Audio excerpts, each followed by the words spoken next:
Hello guys, welcome back again dito lang yan sa channel natin kay Trend Coins. Ngayon mga Trend Coins ay i-update ko kayo dito sa Wcoin. Yung airdrop nila na dapat kahapon, kaso nga lang na delay. Bali 28 na ng itong July yung mga release ng mga token nila guys. Check nyo lang yung wallet na kinonect nyo dito sa Wcoin para malaman nyo kung connected ba yan o hindi. Kailangan yung na-connect nyo dyan guys, dati yan yung kailangan na naka-connect dyan guys, kaya check nyo palagi yan kung naka-connect yun. Ngayon pupunta tayo dito sa gift nila para ma-check natin. And guys, so the calculation is finished. Wait until July 27, the airdrop will appear in the wallet you specified. Ngayon guys, kung Telegram wallet yung na-connect nyo, pupunta lang tayo dito sa wallet natin guys para makita natin kung nandito na nga ba sa wallet natin yung Wcoin. Check natin itong show hidden tokens. Ngayon guys, wala pa dito. Ang kailangan nyo dito guys na gawin ay, kung hindi pa dumarating yung Wcoin nyo, kailangan nyo muna pumunta sa Play Store para ma-i-update. Punta tayo sa Play Store.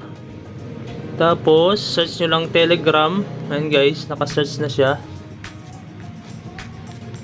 Telegram. Nakikita nyo dito, update. Kailangan natin ng update dito para yung token na yon ay papasok na sa wallet natin guys. Tingnan natin yung update.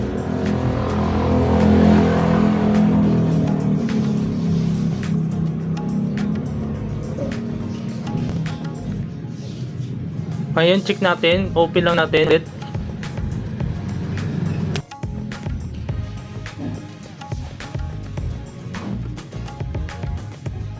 Ngayon balik tayo sa wallet natin para ma-check natin yung Wcoin natin kung pumasok na guys. Ngayon dito sa show hidden, wala pa rin guys na dumating dito. Dapat mayroon na yun guys na dumating, kasi kagabi yung ano nila dito guys, kagabi yung rollout nila ng token, kumbaga tinransfer na sa iba't ibang mga wallet na. Ngayon guys, ang gagawin natin dito ulit ay i-clear cuts na natin para yan guys, clear cuts lang natin. Check na natin ulit yun sa wallet natin kung meron na. Show hidden, wala pa rin guys. Bali-balikan nyo lang yan guys kung darating na yung Wcoin nyo na token.